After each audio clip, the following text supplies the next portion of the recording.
In April 2020, former 90 Day Fiancé star Big Ed was accused of sexual violence. A woman named Lorelei Clemens, Ed's former co-worker, accused him of sexually harassing and assaulting her for 9 months. He allegedly took advantage of Lorelei when he was her photographer. Furthermore, she accused Ed of mixing something in her drink. Clemens had stayed quiet about this horrific incident because she had signed a non-disclosure agreement. Plus, Clemens was afraid of the backlash she would face, but she finally opened up about the event to hopefully prevent others from experiencing such things.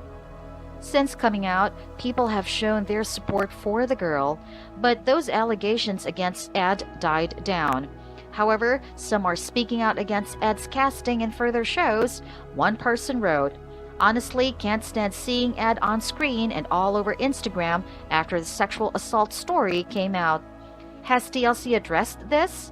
Does anyone know if he'll be on future TLC shows? If they can boot cast members as fast as they did to Stephanie, they need to use the same energy with Ed.